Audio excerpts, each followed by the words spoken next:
پیارے دوستوں، بنی اسرائیل میں ایک لکڑہارا رہتا تھا۔ اس کی بیوی بنی اسرائیل میں سب سے زیادہ خوبصورت اور حسن و جمیل تھی۔ دونوں میاں بیوی ہنسی خوشی زندگی گزار رہے تھے۔ جب اس ملک کے بادشاہ کو لکڑہارے کی بیوی کے حسن اور جمال کی خبر ہوئی تو اس کے دل میں شیطانی خیال آیا اور اس نے یہ تاہینہ تیار کر لیا کہ میں کسی طرح اس عورت کو ضرور حاصل کروں گا۔ چنانچہ اس ظالم بادشاہ نے ایک بڑھیا کو اس لکڑہارے کی بیوی کے پاس بھیجا تاکہ وہ اسے ورغلائے اور لالچ دے کر اس بات پر آمادہ کرے کہ وہ لکڑہارے کو چھوڑ کر شاہی محل میں ملکہ بن کر زندگی گزارے۔ چنانچہ وہ مکار بڑھیا اس لکڑہارے کی بیوی کے پاس گئی اور اس سے کہا کہ تو کتنی عجیب عورت ہے کہ تو اتنی حسین اور جمیل ہے اور اس کے باوجود ایسے شخص کے ساتھ زندگی گزار رہی ہے جو نہایت ہی مفضل اور غریب ہے، جو تجھے عیاش بھری زندگی اور عیش و آرام نہیں دے گا، اور تو ملکہ بن سکتی ہے۔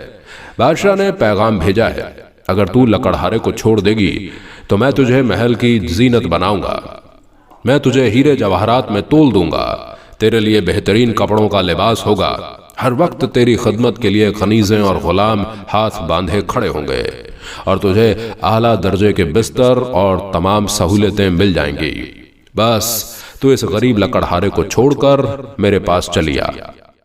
اب اس عورت نے یہ باتیں سنی تو یہ لالچ میں آ گئی، تو اس کی نظروں میں بلند محل اور عیاش بھری زندگی گھومنے لگی۔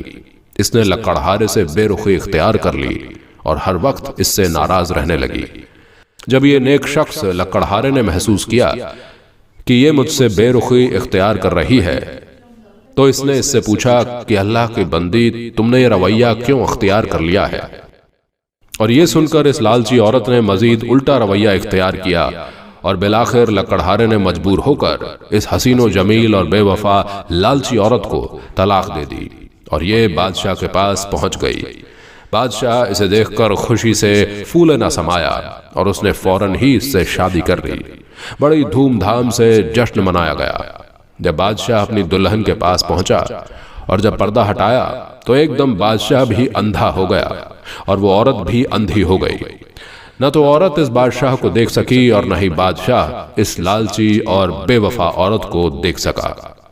پھر بادشاہ نے اپنی دلہن کی طرف ہاتھ بڑھایا تاکہ اسے چھو سکے، لیکن اس کا ہاتھ خشک ہو گیا۔ لیکن جب اس عورت نے بادشاہ کو چھونا چاہا تو اس کے ہاتھ بھی خشک ہو گئے۔ جب انہوں نے ایک دوسرے سے بات کرنا چاہی تو دونوں ہی بہرے اور گونگے ہو گئے۔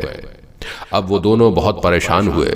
صبح جب لوگ حاضر ہوئے تو دیکھا کہ بادشاہ اور اس کی نئی ملکہ بہرے اور گونگے ہو گئے ہیں اور ان کے ہاتھ بھی بالکل بیکار ہو چکے ہیں۔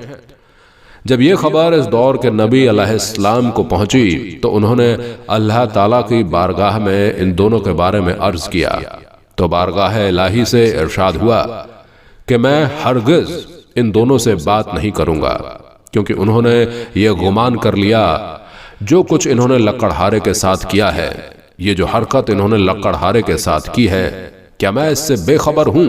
میں سب جانتا ہوں۔ تو دوستوں، ہمیں ہر وقت اللہ سے یہ دعا کرنی چاہیے کہ اے ہمارے اللہ، تو ہمیں اپنے مذہب سے محفوظ رکھ، تو ہمیں دنیا اور آخرت کے فتنے سے محفوظ رکھ، ہماری خطاؤں کو اپنے فضل و کرم سے محفوظ فرما، دنیا کی محبت سے بچ کر اپنے پیارے حبیب صلی اللہ تعالی علیہ وسلم کے صدقے دنیا اور آخرت کی دولت سے مالا مال فرما، آمین یا رب العالمین۔